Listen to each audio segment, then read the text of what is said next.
today we're going to talk about first ethical theories as discussed in the introduction to this, and then we're going to talk about moral reasoning more basically, which actually might be more applicable to what we're going to be doing in this class. And the reading on that is taken from chapter 1 of this book, which is an excellent book that is unfortunately very expensive. Otherwise I would use it in this class. But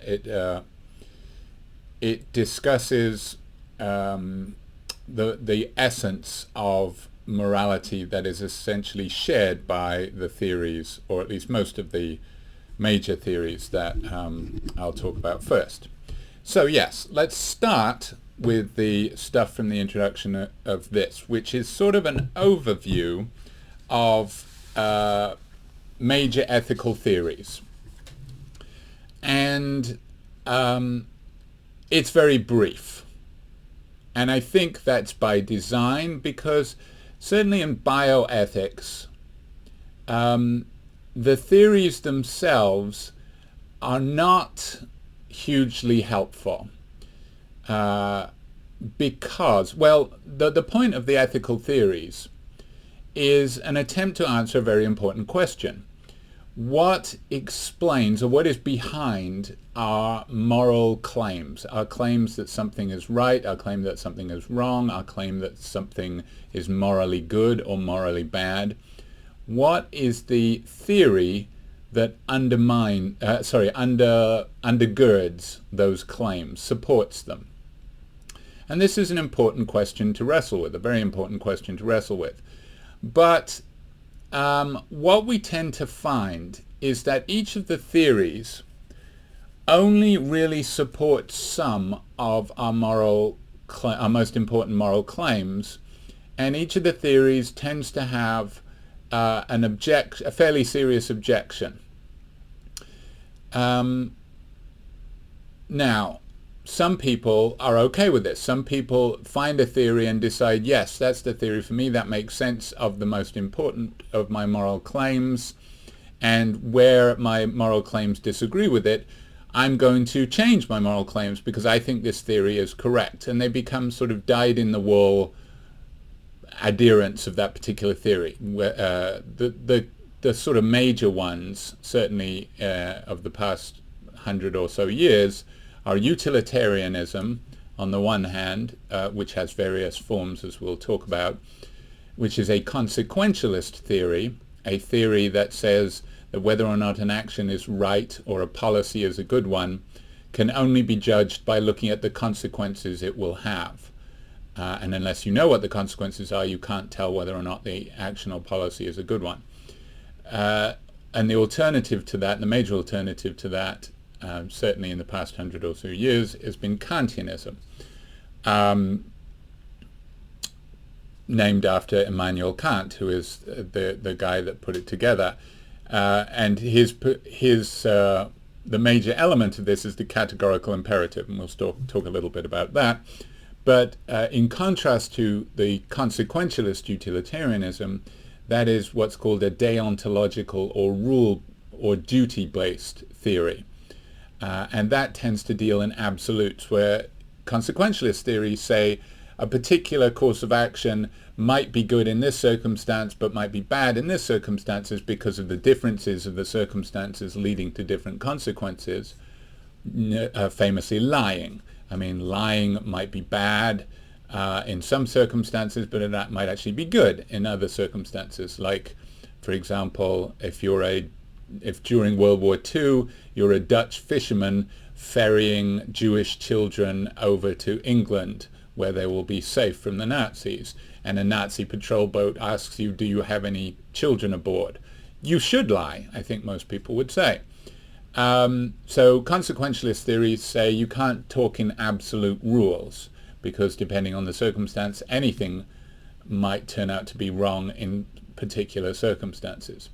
Contrast that with Kant's theory, which is absolutist. It says the feature of morality is if it's right in one circumstance, it has to be right in all circumstances. And if it isn't right in all circumstances, it's not right in this one circumstance. And Kant famously gives the example of lying and says you can't even lie to a murderer coming to look for your friend. Those are the two sort of giant theories, and both of them have fairly glaring objections to them. Now, what would be good is if both of them solved all, one of them solved all bioethical dilemmas, and that we can just say, okay, we're faced with a dilemma, how should we distribute these resources? Should we revive this person who is terminal and hasn't given directives as to whether or not she wants to be revived? Should we, for example, take an anencephalic baby and donate its organs to other babies with fully functional brains? It would be nice if the ethical theories answered those. And actually, they do give answers. Certainly utilitarianism gives answers. But the trouble is, what their critics would say is, yes, but this theory gives an answer that we think is monstrous in other circumstances, so we can't trust it in this one. That said, it's important to know a little bit about the sort of state of play of what philosophers think about these ethical theories, because it's nice to know where the ground has been trodden before. Because what you're going to be asked to do a lot in this course is provide moral reasoning about a specific issue, and it would be helpful to know, where the great philosophers of the past have talked about moral reasoning, what they have said about particular kinds of reasons. All right, so let's do a quick run through of the moral theories talked about in the introduction to the textbook. The first one is subjectivism. Now, subjectivism is, they summarize it as the view that what ethical view we take is a matter of opinion or taste that is not amenable to argument. That is, subjectivism suggests that our moral views, our moral claims, are exactly like our taste claims. So, for example, I like tea. You like coffee, let's say. I like coffee too. Are we disagreeing? Or, for example, pineapple on pizza. There we go. There's one that people have strong opinions about. Suppose you say, I hate pineapple on pizza, and I say, I love pineapple on pizza. Are we disagreeing? Well, no, because we're both talking about ourselves. I'm saying I love pineapple on pizza, and you're saying you hate it. Both of these things can be true. We're not really disagreeing about pineapple on pizza. The thing about what subjectivism suggests is that our moral views are the same. If I say I think abortion should be legal and you say I think abortion should be illegal, we're not disagreeing because we're both, really our claims are about ourselves. And a lot of skeptics about morality say this is basically what morality boils down to, just a disagreement about taste. But I don't think that's true, because certainly why should morality be more like taste and less like math? For example, if I say 2 + 2 = 5, I'm just wrong. You can correct me and you can prove that I am wrong. And if you say 2 + 2 = 4, we are disagreeing about something. There's a general disagreement. Why can't morality be more like that? And in fact, the vast majority of thinkers throughout the ages have said that it is. Subjectivism is pretty much universally rejected. One of the things, subjectivism fails to meet two standards of morality. First of all, we insist that our moral claims be consistent. That is, if I say on the one hand, all killing is wrong, and then on the other hand I say capital punishment is okay, I'm inconsistent. And I can't just say it's just my opinion, you can't criticize me. No, you can criticize me because I'm making a claim like a claim about math, and I need to be consistent. Moral claims need to be consistent. The other thing is moral claims need to be consistent with the facts. Whereas, as they say in the book, I can enjoy a taste without knowing what it is. You can give me you can blindfold me and give me some food, and I can say, oh, that's delicious. I have no idea what it is, but it's delicious. My claim that it's delicious is perfectly valid because it's a claim about taste. But if I'm going to make a moral decision, that is, we shouldn't resuscitate this patient, I can't just say, because I have a feeling about this patient. I have to know about this patient. I have to know the facts about her prognosis and her expressed desires and things like that. So consistency and factual accuracy are essential for moral claims, and subjectivism doesn't appear to respect that.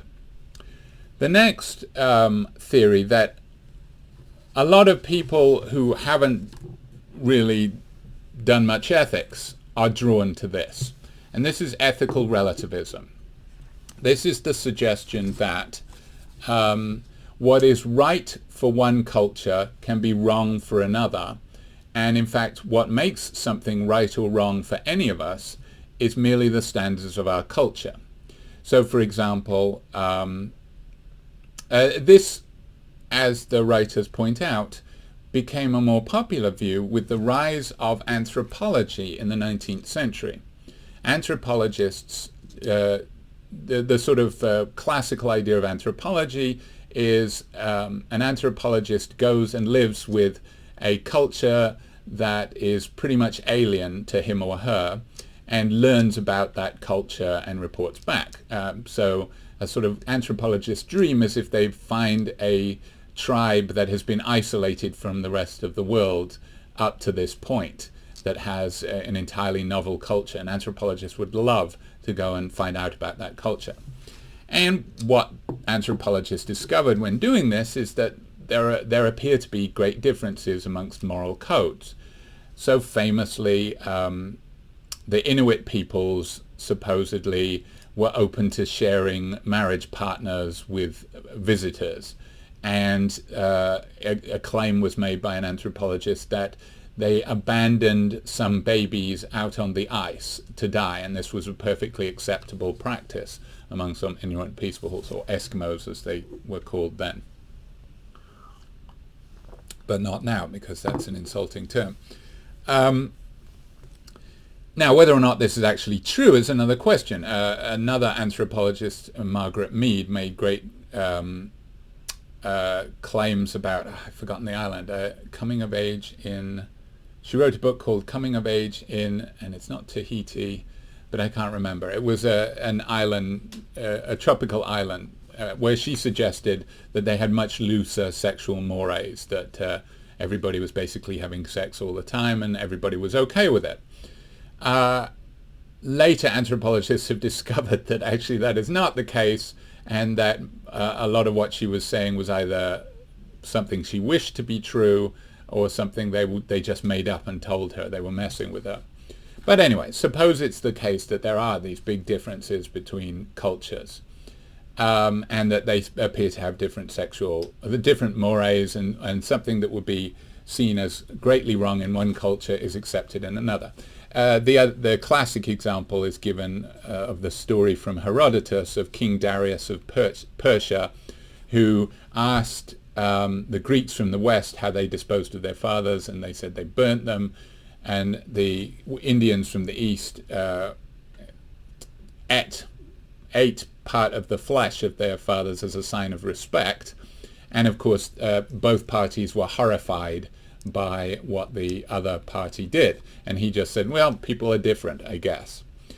Now, what do we take from this? Well, the anthropologists took the descriptive claim that different people have different moral beliefs and extracted from that a normative claim That is, that morality itself is different. Now, that distinction between descriptive and normative is a very important one for this class, so let me say a little bit more about it.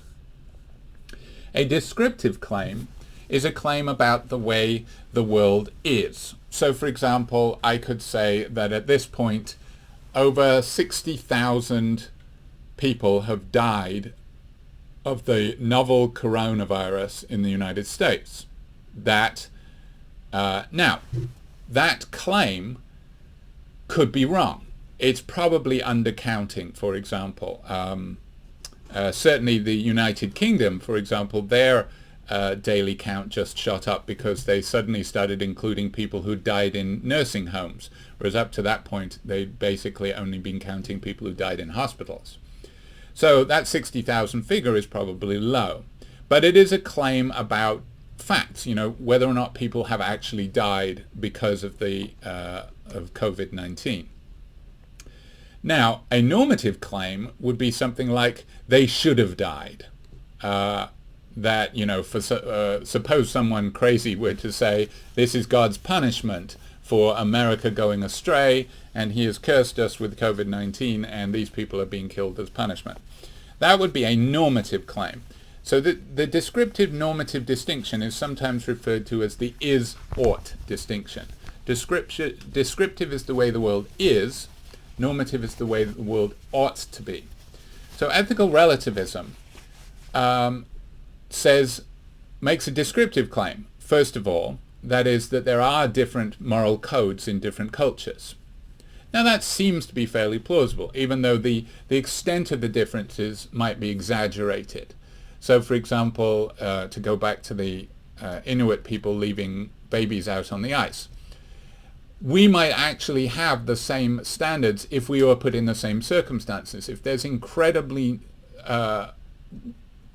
restricted resources and only so many people can survive, then and you don't have effective contraceptive methods, you might dispose of children that you cannot support that way. Or another thing was that old people were supposed to go walk out onto the ice and sort of sacrifice themselves.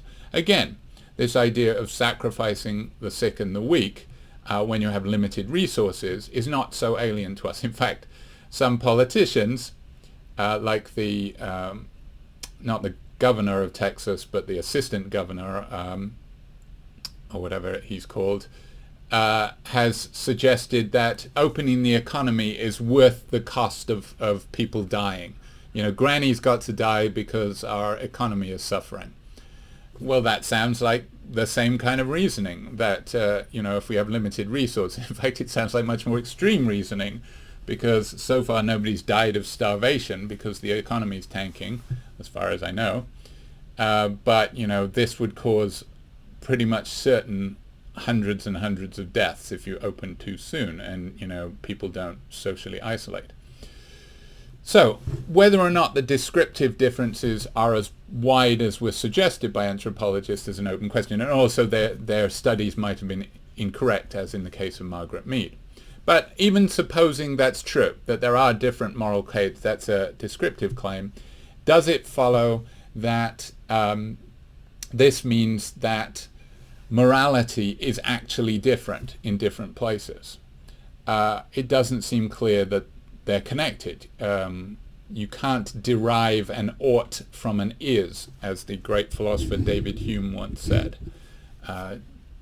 Just as, there are 60,000 deaths from the coronavirus is, let's say, a fact, that doesn't mean that they ought to have died. In fact, we should say this is a terrible thing and we should have done more to prevent it, if we could.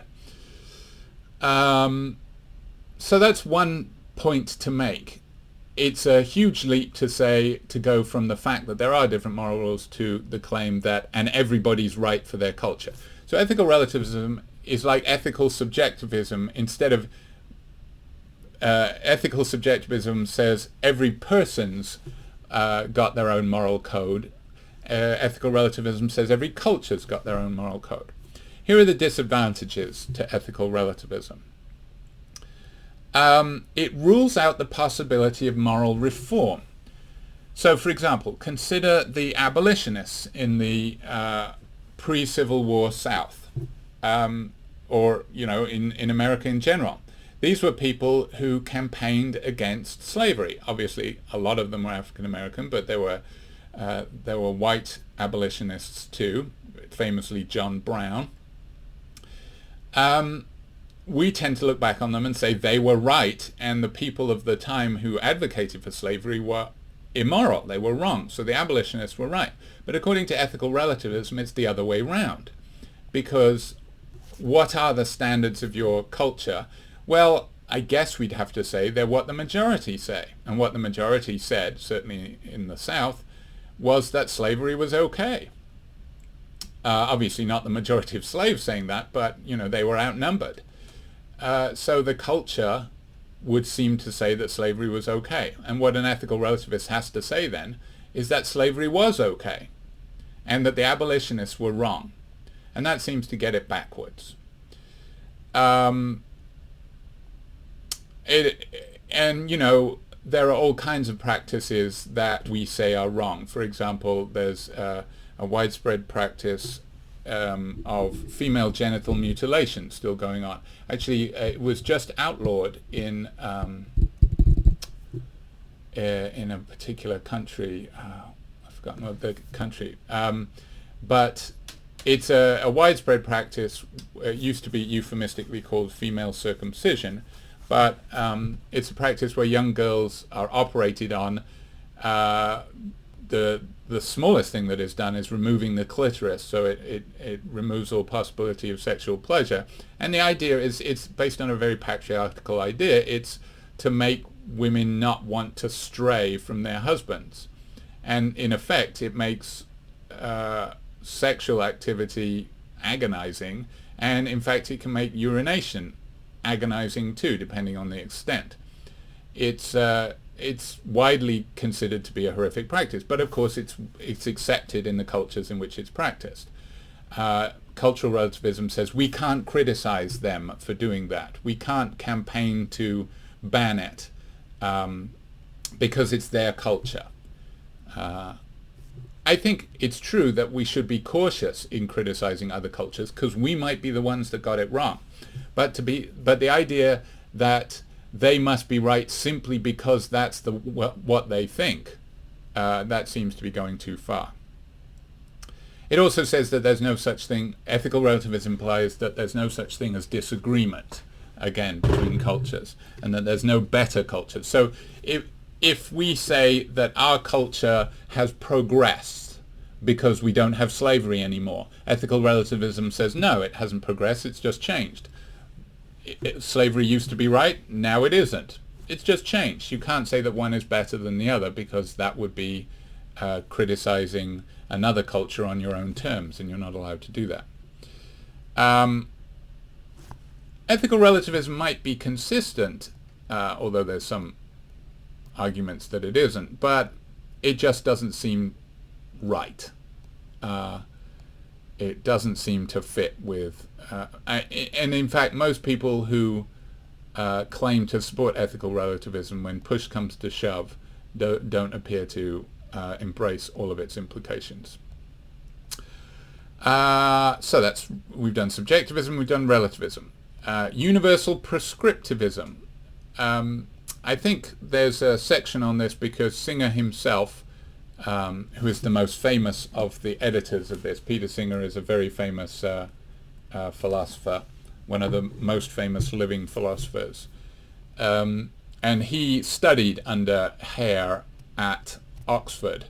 Hare was an Oxford philosopher who suggested that that there were two key elements to philosophy. One, universalizability. This is an idea that Kant makes a lot of, and of course Kant said it long before Hare. That is that moral rules have to be applicable to everybody. And I think this is an important point about morality. This is something that is worth stressing. That if you make a moral claim about a particular practice, or for example, if you say,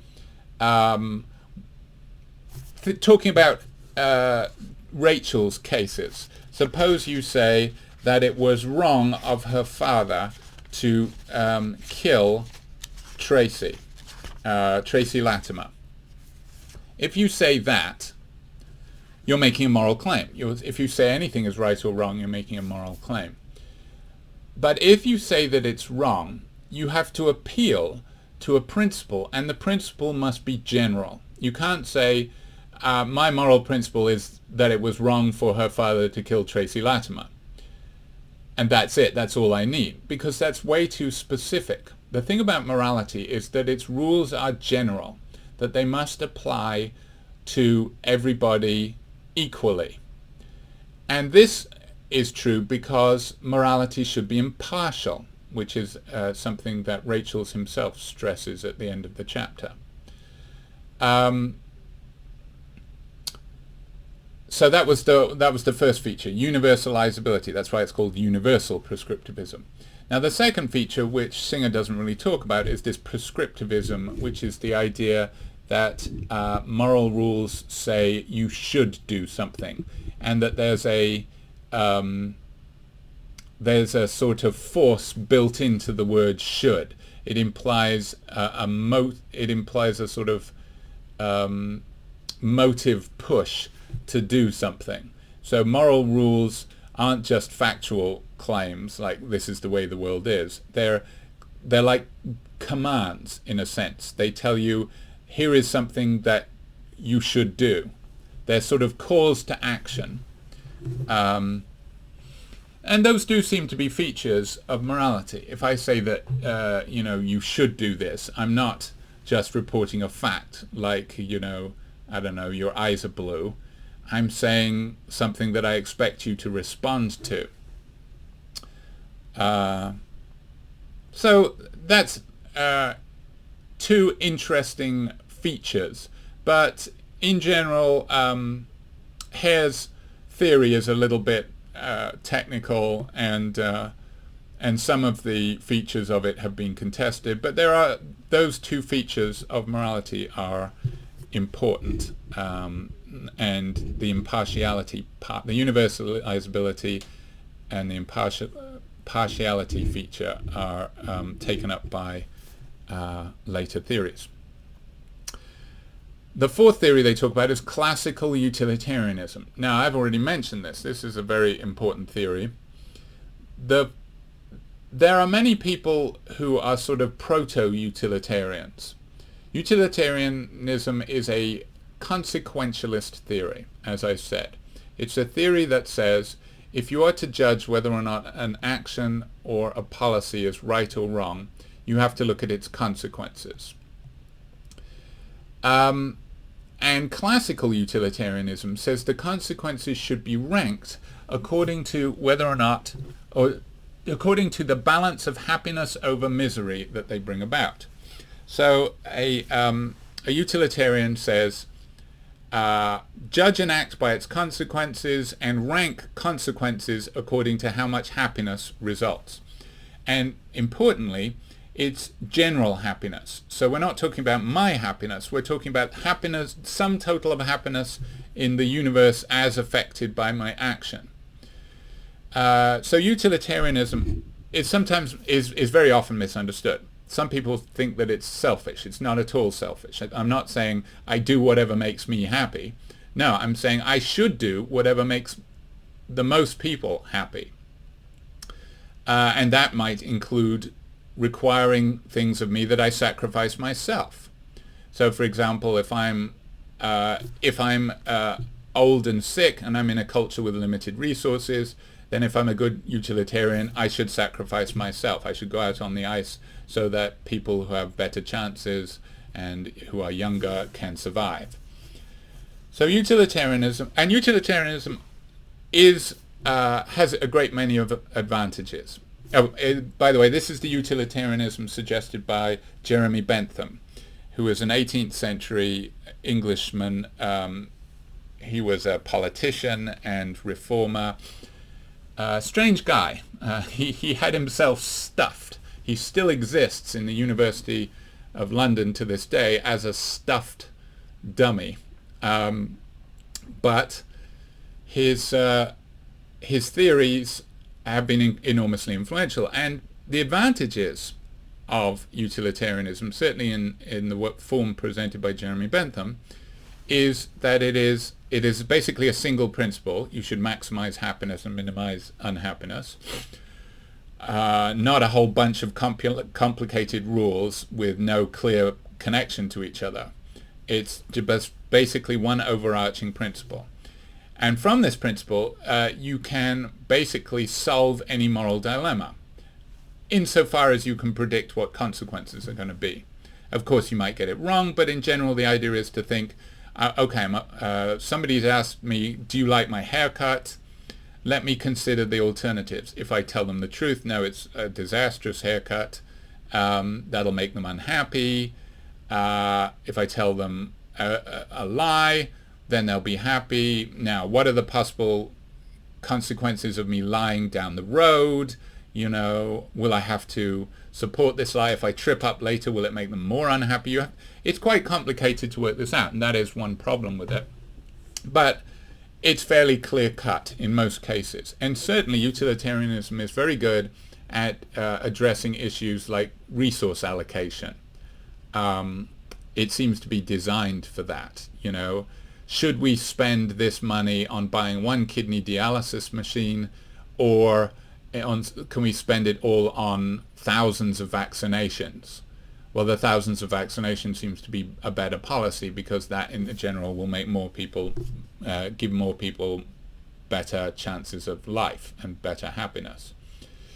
So that's another advantage. It's non-mysterious. A lot of moral theories seem mysterious. They say you should do your duty, but we don't know what our duty is. Whereas this just says, no, you should maximize happiness.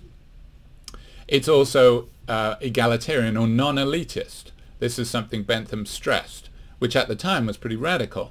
He said basically the happiness of the queen is no more important than the happiness of the lowest peasant.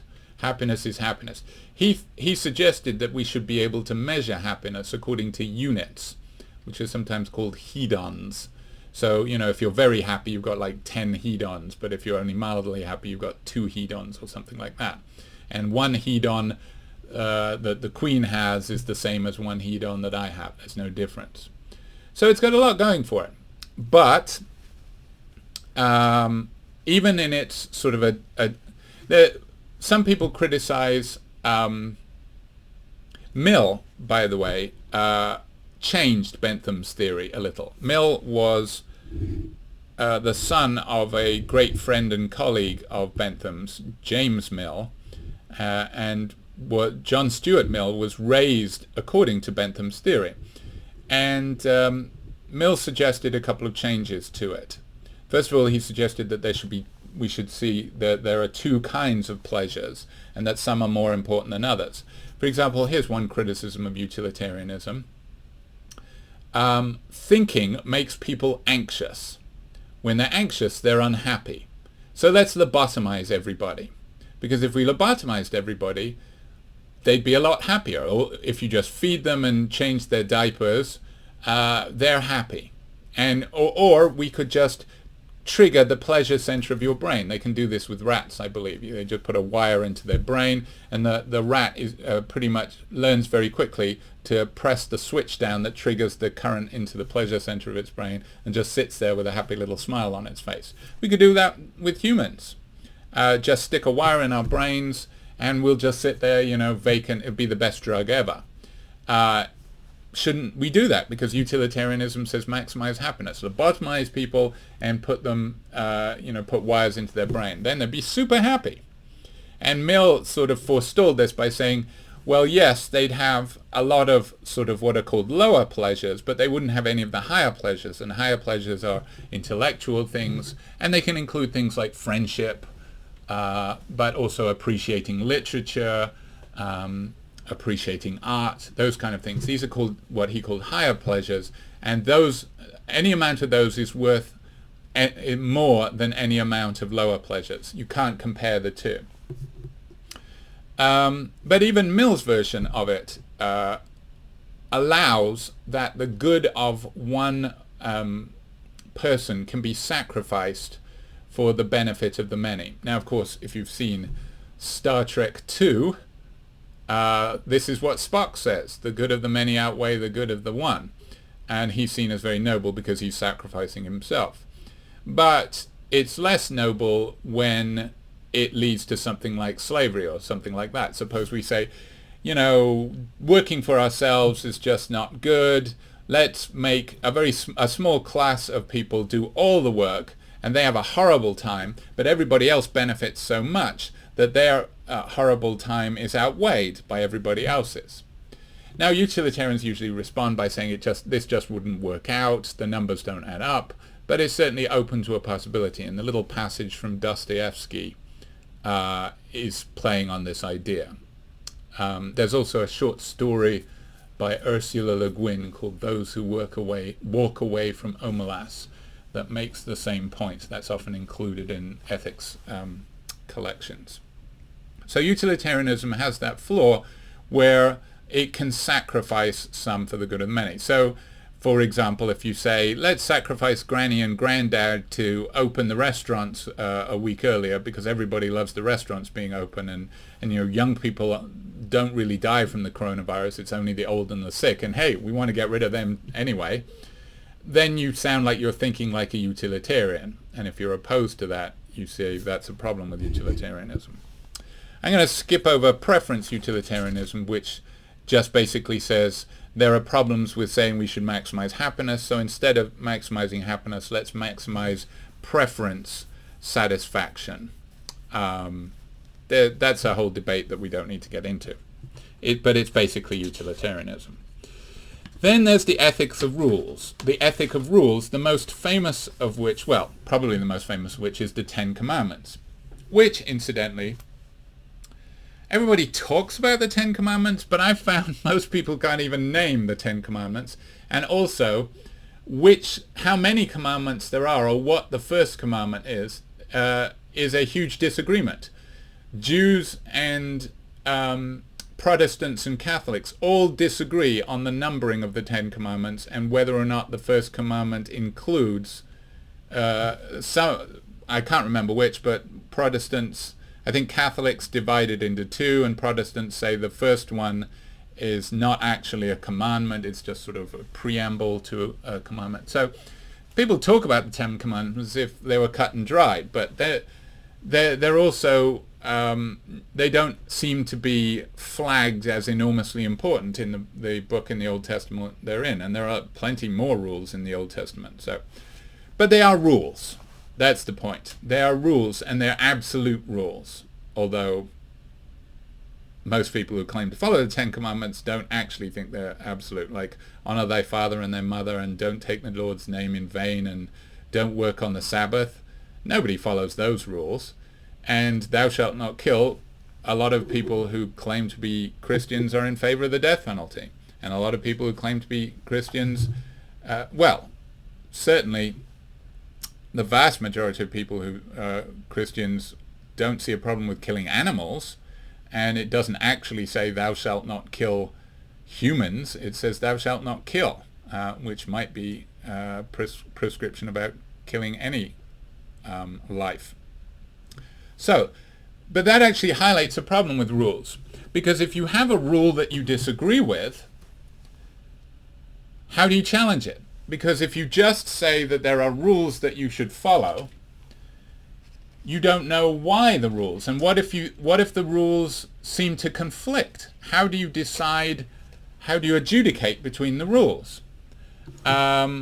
You know, so suppose one rule is save as many lives as you can, and another says you cannot kill anyone, but you're trapped in a cave because a fat man is stuck in the doorway, and the only way to get out is to removing him will kill him.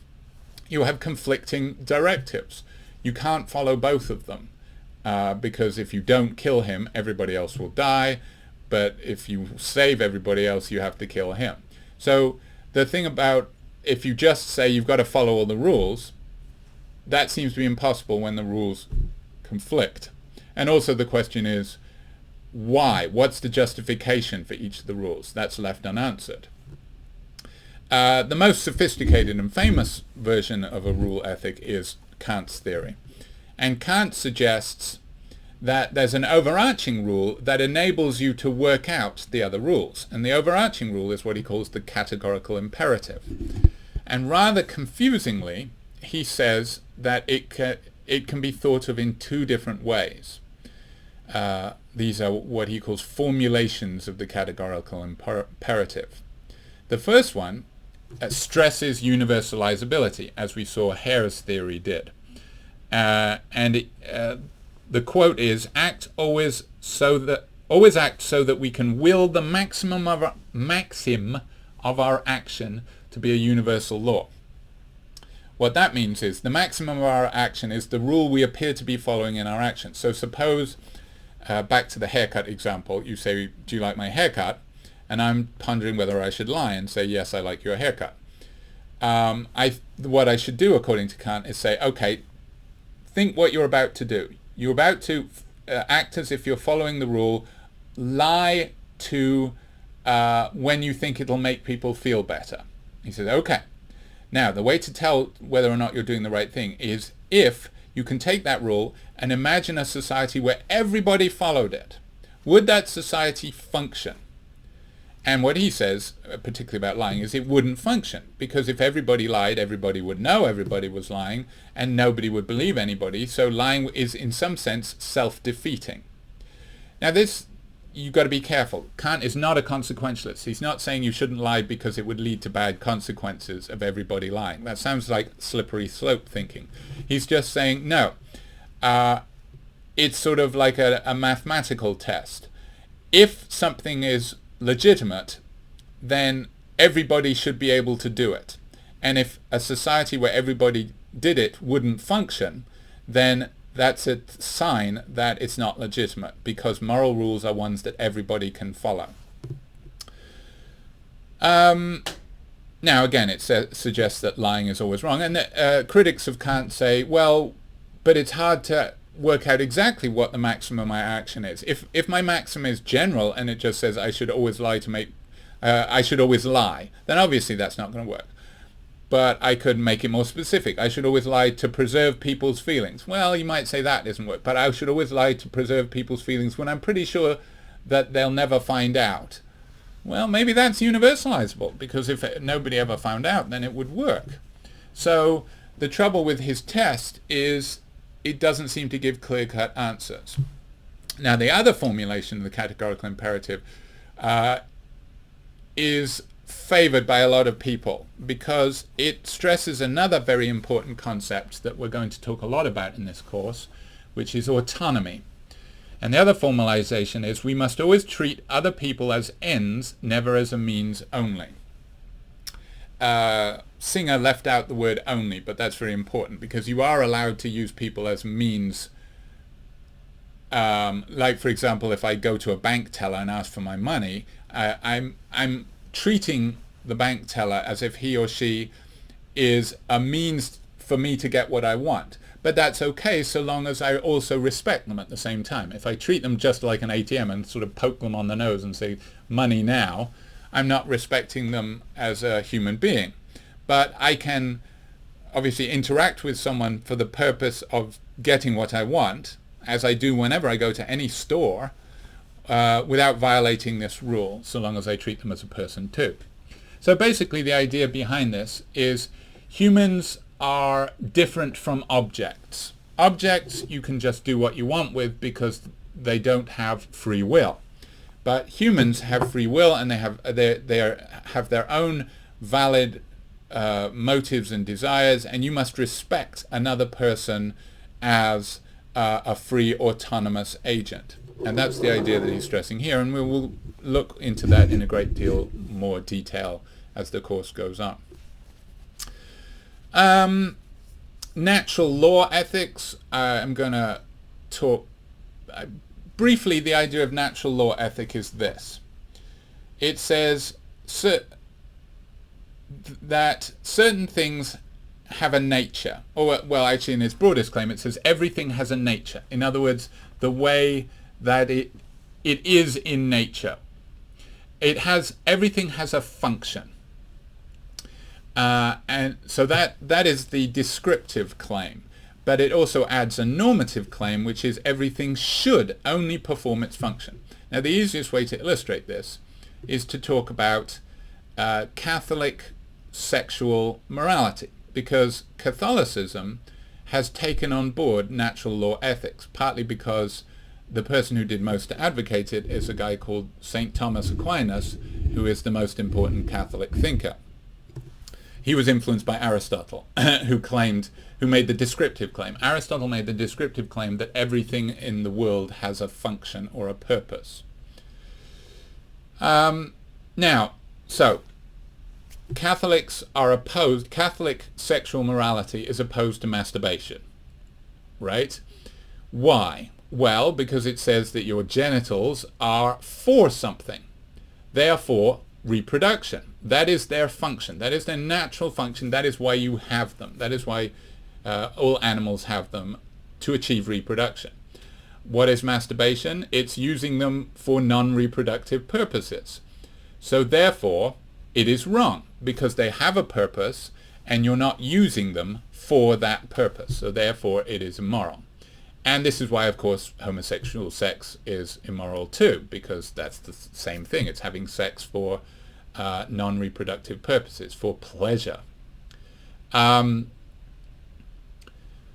The problem, so that's an example of natural law ethics in effect. The problem with natural law ethics is, well, there are all sorts of problems. First of all, how do we know what a thing's purpose is? Take your earlobes. What's the purpose of your earlobes? What are they for? I need to know, because suppose I'm thinking of getting an earring. I did have an earring briefly when I was 18, but it scabbed up too quickly. But was I doing something immoral? Are all people with earrings doing something immoral because they're using earlobes against their natural function? Well, who knows? What's the natural function of an earlobe? The second point is, this very idea of a function is based on Aristotle's physics. Aristotle's view of the universe is that everything in the universe has a purpose. But even though Aristotle was an enormously influential scientist, his science has been entirely superseded by Newtonian and Einsteinian science. And neither of those view the universe as having a purpose. And in fact, the last science to go was biology. And biology now is non-teleological. That is, it doesn't view things as having purposes because of Darwin. Because Darwin's theory of natural selection, the old theory of, say, of why does a giraffe have a long neck was teleological. It said a giraffe has a long neck to achieve the function of being able to reach the leaves. But now Darwin says, no, a giraffe has a long neck because the short-necked giraffes died of starvation. That is a non-teleological explanation. So they don't say that anything has a function. And therefore, the basis, the descriptive basis for natural law ethics is gone. But even if that was true, even if everything did have a function, again, you can't derive an ought from an is. Why, if everything has a function, do we have to treat it for that function? I mean, I'm pretty sure that my tongue is, well, my tongue actually has several purposes. But say my tongue is for tasting. But suppose I use my tongue for licking stamps. So what? I don't think there's anything wrong with that. Is there? Or, suppose people, I'm opposed to this, but there are those people who give themselves a forked tongue, those body modification people. I think it looks gross, but I don't think it's immoral. I might say it's stupid and they'll regret it, but if they don't regret it, fine. Nothing wrong with that. Natural law ethics, I don't see why the normative claim follows from the descriptive claim. Intuitionism, the next theory. This is the idea that our moral intuitions are guides to what is right and wrong. That we have a sort of gut instinct for what is right. And if our intuition tells us, oh, that's wrong, we should listen to our intuitions. But of course, that's not very theoretical. That's very piecemeal. So the theory that we construct according to intuitionism should be the best theory that makes sense of the most of our intuitions. Now, actually, this is sort of the way we proceed when we criticize theories like utilitarianism. So we say utilitarianism works great when we're deciding what the best use of our resource is, spending it on one dialysis machine or lots of vaccinations, but it clashes with our intuitions when we say that we can sacrifice one for the good of the many. What are we doing there? We're saying that our intuitions are better guides than utilitarianism. You'll find that a lot of moral philosophy does proceed this way. But of course it's a dangerous assumption, because our intuitions are likely to be hugely influenced by our upbringing, our culture, and our religion, none of which is necessarily the best guide to morality. So intuitionism, although people tend to fall back on it without really questioning it, we probably should. We should certainly look at our intuitions with skepticism, because they might be things that are influenced by our beliefs rather than the other way around. Like, for example, you might say that I think that eating cockroaches is disgusting. That's my gut feeling. It disgusts me. Does this mean that it is wrong? Well, an intuition can say, well, there are different kinds of intuitions. That's not a moral intuition. That's a disgust intuition. But some moral theories say that disgust is associated with morality. But, actually, a great challenge for this is the book Huckleberry Finn. If you've, I don't know if it's a challenge or if it's a support, but there's a very famous passage in Huckleberry Finn where Huck is, if you don't know the story, it's a great book. It's controversial nowadays because it's full of use of the N-word, but that's because it reflects the time it was written, and also Mark Twain was a reformer and he wanted to portray the world as it actually was and to satirize it to a great extent and cause you to question the values that he's describing. But there's a passage in the book where the main character, Huck, is joined by a runaway slave, Jim. Huck is, a teenager. No, not even a teenager. I think he's about 12 or something. And Jim is an adult. And they're floating down the river, or I think they're trying to go north. Can you go north?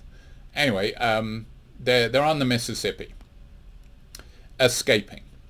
Huck is escaping from a confined life that he can't get used to, and also his dangerous father.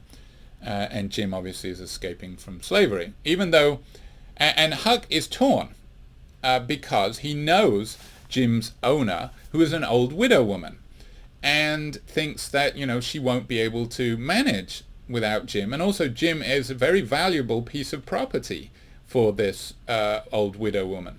So while Jim is sleeping, Huck is thinking, should I turn Jim in? And he sort of has this internal dialogue, and in the end he decides not to. But he feels bad about it because he feels like he's going against his conscience, because his conscience is saying, yes, you should. That poor old widow woman, you're helping her, basically this guy steal her property. Of course, he's stealing himself. And what did this old widow woman ever do to you? And you shouldn't do this.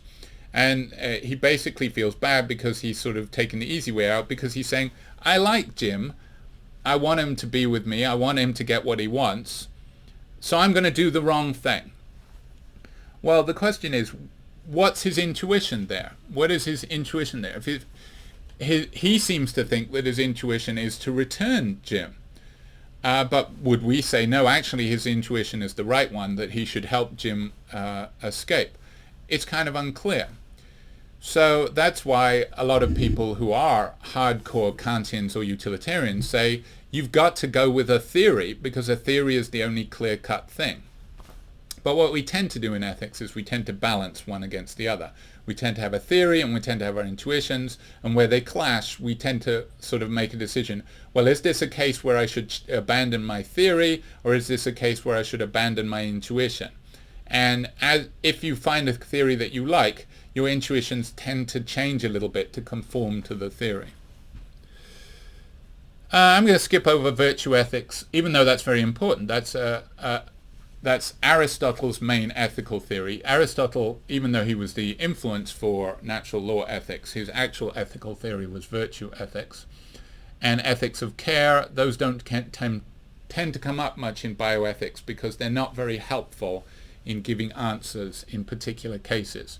They say ethics is about, shouldn't be about principles or rules, it should be about how to live. But how to live doesn't really tell you how to solve bioethical issues. Aristotle said that the goal of life is to become a virtuous person, and he had a lot to say about that. But again, it doesn't give you clear-cut answers to should we unplug someone when from a respirator or something like that.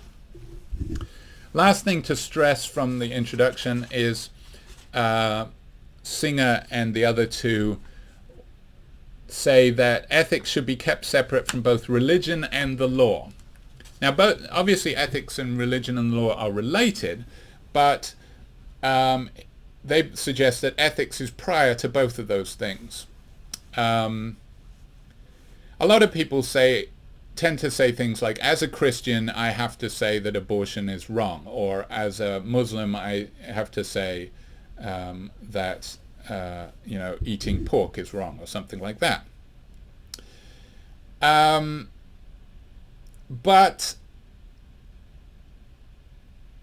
actually you do get religious figures saying that atheists don't have any morality because they don't have a God, and God is the source of all moral claims, and if you don't have a God, then everything is permitted. That is just false in terms of the great ethical theories, because even though most of the great ethical theorists, certainly Kant, believed in God, they didn't think that you needed to appeal to God's word to work out what is right and wrong. And in fact, St. Thomas Aquinas, a Christian saint, didn't think that morality is based on God's word. There's something called the Euthyphro dilemma that is worth mentioning in this context. It's called that because it is first mentioned in a dialogue by the great philosopher Plato called the Euthyphro. I'm going to adapt it slightly because this isn't the words that are used in that dialogue, but it's a dilemma. It's basically a choice between two options, and the two options as to the relationship of God and morality. So the first option, you can say, is killing wrong because God forbids it, or does God forbid it because it's wrong? Now, seeing the difference between those two options takes a little bit of thinking. The first one says killing is wrong because God forbids it.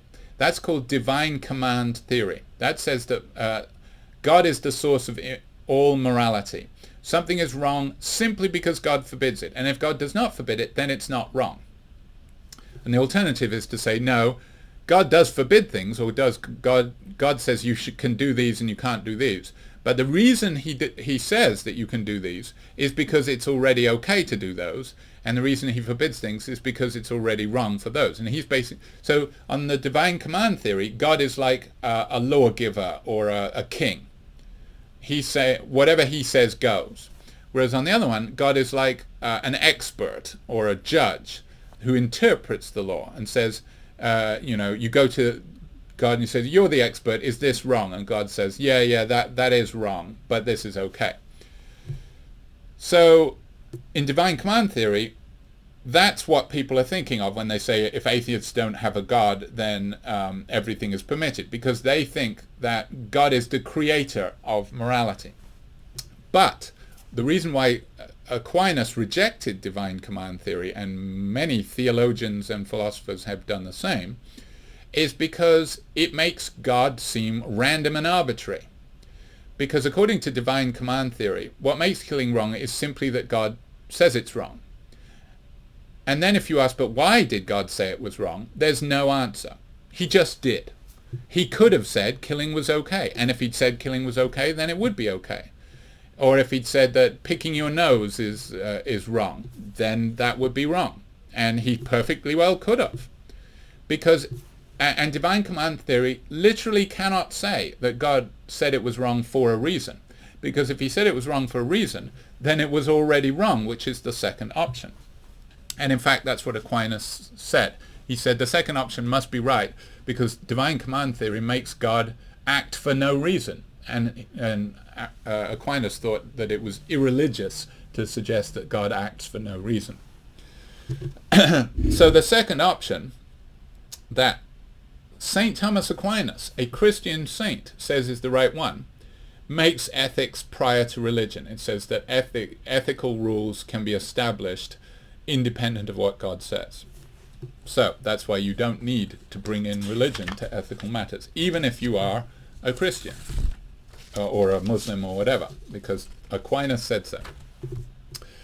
The second thing is the law. We want the law to follow morality, but law doesn't make morality. So, and this is a point most eloquently made by Martin Luther King Jr. in his letter from Birmingham jail, where he defends breaking unjust laws. He says, I have to break unjust laws because I have a moral duty to do so. So laws can be immoral, obviously. We want to change and in fact, why do we ever change our laws? Because we think that they're wrong and that there is an ethical standard independent of the law. That's why laws allowing slavery were reversed, because they were immoral. So ethics and the law are independent. All right. Already we're an hour in and I've just done the first of the two readings. So I hope you're hanging with me. The second of the two readings, the Rachel's reading, is more directly applicable to bioethics, in that he discusses three cases that are bioethical, even though this isn't a bioethics text. They are baby Teresa, who is an anencephalic baby. That is, these are babies born without a significant portion of their brains. Now the thing is, they can live, and even without a respirator, because their brain stems are intact, and your brain stems are what control respiration. But what they lack is a cerebrum and a cerebellum, and that's the part of your brain that enables you to be conscious. So anencephalic babies are like plants in that they are alive, but they cannot think or experience or have sensation. So they're not, we're pretty sure they're not suffering. They don't feel pain because they don't feel at all. They lack the part of their brain that does that. But they certainly will never have an experience of any kind. They're not conscious. So people used to use people still use the term vegetative. Anencephalic babies are born vegetative in that they are like vegetable life, that is alive but not conscious. And baby Teresa was one of these. And her parents wanted to donate her organs. Now the problem with that, of course, is that technically she's alive and indeed can survive probably without a respirator. You have to feed her, but she's alive. And actually, that of course is what makes her organs so valuable, because some organs have to be removed from somebody who's still breathing. The heart, for example, has to be, for it to be useful, it has to be taken from somebody who is still breathing, technically alive. But the law forbade that. The law in Florida forbade it, and she just died. And by the time she died of natural causes, the organs were useless. Baby Jane Doe is another one. 1983, she suffered from numerous problems like spina bifida. Her spine is in two parts, so she's paralyzed. Hydrocephaly, she has water on the brain. Microcephaly, this is a side effect of the Zika virus. People with microcephaly used to be called pinheads. That is, they have small kind of cone-shaped heads and smaller brains, and are mentally disabled in that respect. So Baby Jane Doe had all of these problems and was clearly, unless certain surgeries were done, she wouldn't survive. The most urgent, of course, is to deal with the liquid on the brain, the hydrocephaly. That will kill you fairly quickly unless you drain it off. Dr. George Newman believed that the surgery was pointless and that the baby should just be allowed to die. Dr. Arjen Kuhse, obviously Dutch, Aachen, I don't know how you pronounce that, advised immediate surgery. The parents followed Newman's advice. But Right to Life lawyer Lawrence Washburn petitioned to have the parents' wishes overturned, and the Department of Justice demanded to know if a handicapped person was being discriminated against. In other words, of course the parents would not have made this decision if this was a normal baby. They wouldn't have been allowed to make this decision. Well, they're not being allowed to make this decision anyway, but they said they wouldn't have considered it if it was a normal baby. If it was a normal baby who simply had a blockage somewhere that would kill it if it wasn't removed, they obviously would have asked for the surgery. So the suggestion here is they're not doing surgery because they don't want this baby to live because it's got too many problems.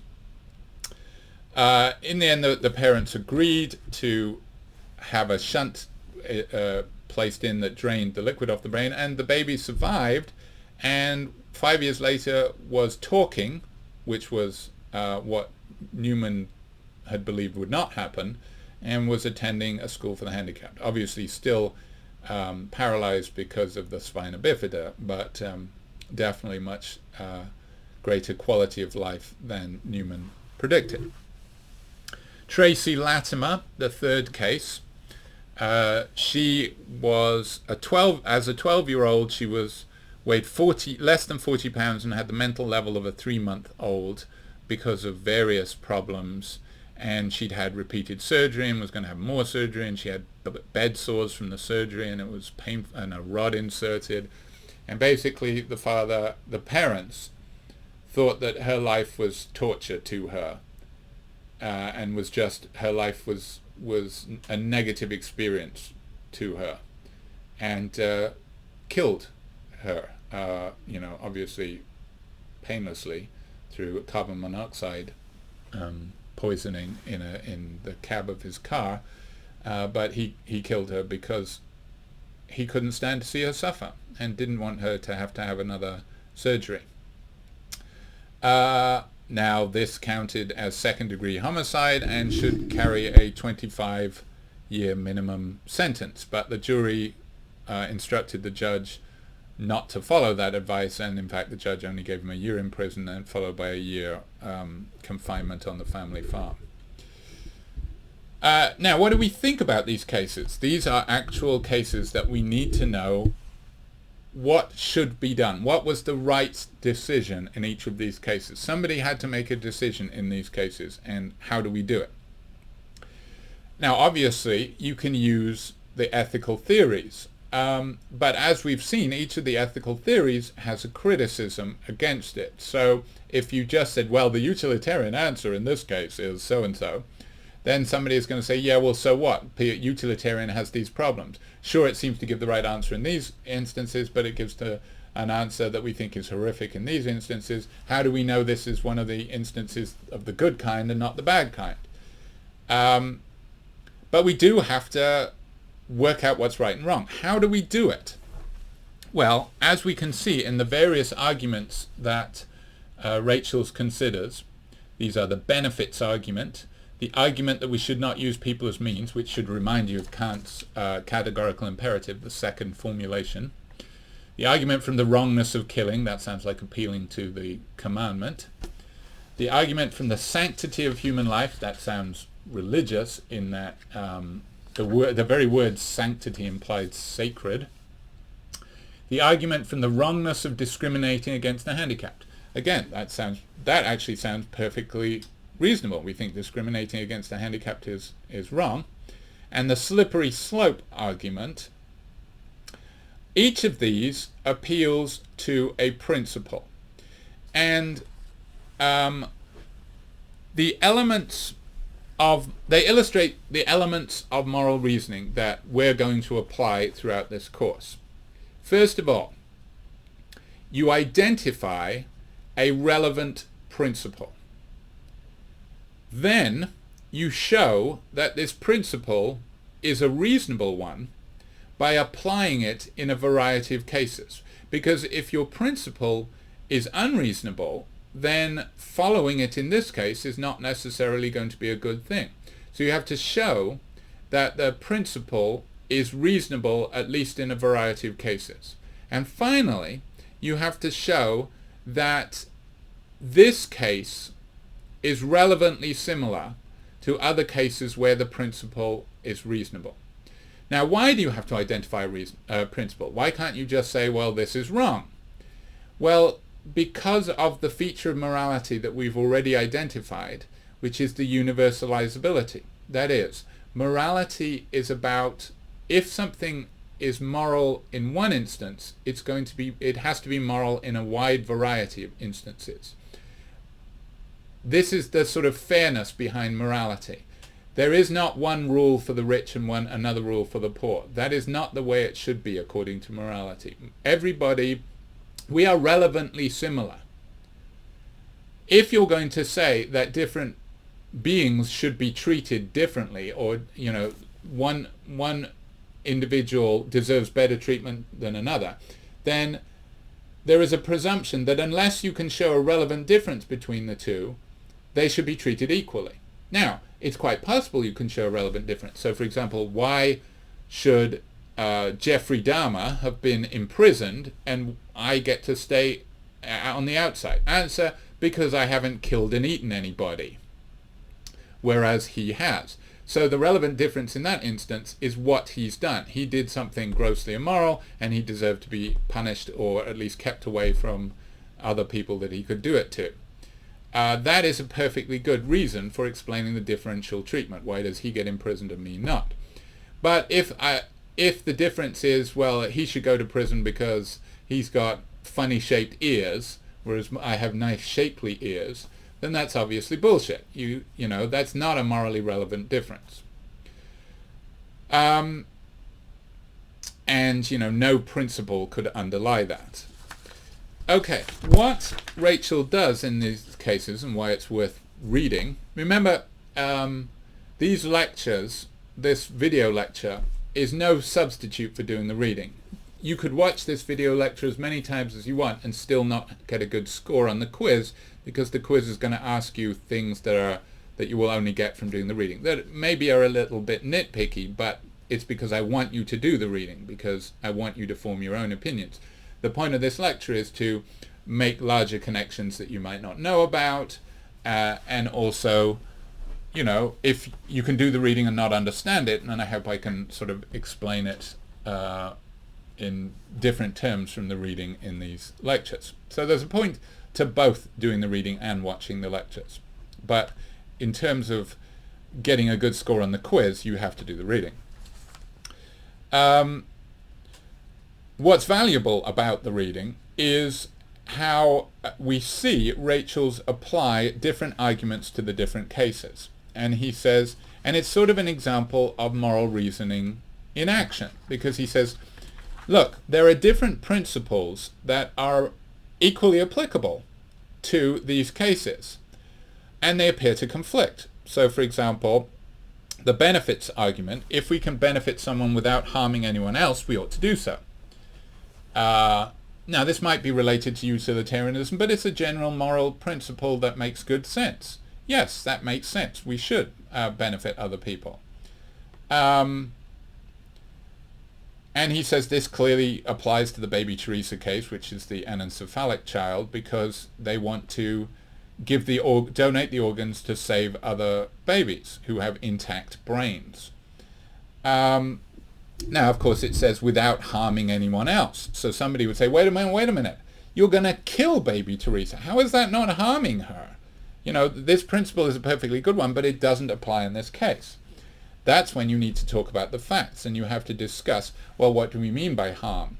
And you could suggest that someone who is anencephalic can't really be harmed, because harming involves affecting someone who is capable of consciousness. I don't harm a rock if I break the rock, because it can't be harmed. I don't I don't do unjust harm when I mow my lawn, even though I'm affecting something alive there.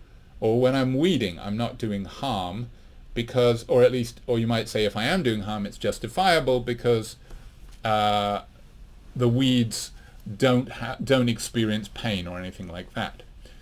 And if we apply that to the baby Teresa case, we could say, in a sense, yes, we are killing baby Teresa, but she can't be harmed in the same way that others can because she can't experience. Now, of course, clashing with that is the idea of the sanctity of human life, which C. Everett Koop, who was Ronald Reagan's Surgeon General, was arguing. He says all life is sacred, and you cannot ever kill anyone intentionally. Sixth commandment, it's usually that's what I was taught, so that's probably the Protestant or Anglican version interpretation, but the commandment, thou shalt not kill. It doesn't say thou shalt not kill except where thou can save others. It says thou shalt not kill. You can't kill people. The sanctity of life. Now, what we do then is we say, okay, does this apply universally? And then we think, well, what if, first of all, what about cases where somebody is brain dead? I mean, is that a case where we say that the life of a brain dead person is of equal value to the life of someone whose brain is fully functioning? And I think the majority of people, if you polled, would say no. Now, what you could say in response to that is, yes, but that's intuitionism, isn't it? You're just appealing to their intuitions. And why should we believe their intuitions? Well, because we could say, what else have we got? Or the other thing is, we try and make all our other principles consistent. We try and reach a consistent position. Consistency, again, is a very important value in moral reasoning. We've got to make sure that we don't have a principle over here that clashes with a principle over here. And we do think that, I mean, for example, a lot of people say, if I was brain dead, I would want you to unplug me. I think a lot of people, when they're asked about that, would you want to survive with no possibility of experience? Would you want your relatives to keep you alive on a ventilator, occupying a hospital bed, spend as much money as possible to keep you constantly alive, your body just hanging in there? And I think most of us say no. The vast majority of us say no, and that therefore, to be consistent, what we're saying is that our life would not have value to us. And then we could apply that to baby Teresa. So what he does in these cases is he goes through various possible principles. So in the benefits argument, the principle is, if we can benefit someone without harming someone else, we ought to do it. So that's the sort of principle. And then you have to also say that this applies to this case. Now, you have to defend the principle. You have to say that that's a good principle. But then you also have to defend that the principle applies in this case. And again, somebody who says that, wait a minute, you are harming baby Teresa, would say this principle, it's a good one, but in this case it doesn't apply because you can't help anyone without harming baby Teresa. What about, whereas the principle with the wrongness of killing, it is wrong to kill one person to save another. Again, what about a case of conjoined twins where either they'll both die or we separate them and one will die? There is an actual case like this where one of the two twins was anencephalic, and if they didn't separate them, they would both die. And they separated them, and obviously they favored the one with an intact working brain, and they allowed the anencephalic one they killed the anencephalic one to save the other one. Did they do the right thing? If we think they did the right thing in that case, then isn't this analogous? Isn't this a case? Doesn't that prove that it is not, that the principle it is wrong to kill one person to save another doesn't always follow, and in fact doesn't always apply, and in fact the cases in which it doesn't apply seem to be relevantly like baby Teresa. This is the kind of reasoning that we do. Slippery slope arguments, those are usually very suspicious, because what they say is, okay, even if a particular instance is of doing something, say killing Tracy Latimer, whose life is not worth living, might seem permissible, we shouldn't allow them, because even though that one makes sense, if we allow killing people at all, it will lead to death panels. It'll lead to us killing grandma. It's interesting that the people who a few years ago were arguing this and talking about how horrific the idea of death panels are seem to be the same people who suggest that we should open up the economy right now and let grandma die off because basically it's her time. Those people don't seem to be very consistent. But slippery slope arguments tend to rely on a dubious factual premise. That is, that allowing it in this one circumstance will lead to a very widespread and negative expansion of the policy. So, for example, opponents of gay marriage said, if we allow people of the same sex to get married, then soon people will be marrying their dogs or marrying their cars or marrying 50 people. And it'll just lead to chaos. That's a slippery slope argument, and it's only plausible to the extent that you can show that it is likely to happen. And I don't think that's true. I mean, you could give a slippery slope argument against eating meat. You could say if we allow people to eat beef, well, they'll get a taste for it and they'll start eating humans because humans are mammals too.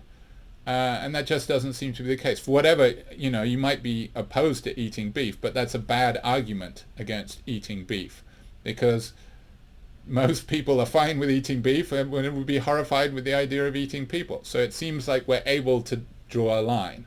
And slippery slope arguments tend to rely on the claim that if you allow this, it'll just automatically lead to chaos.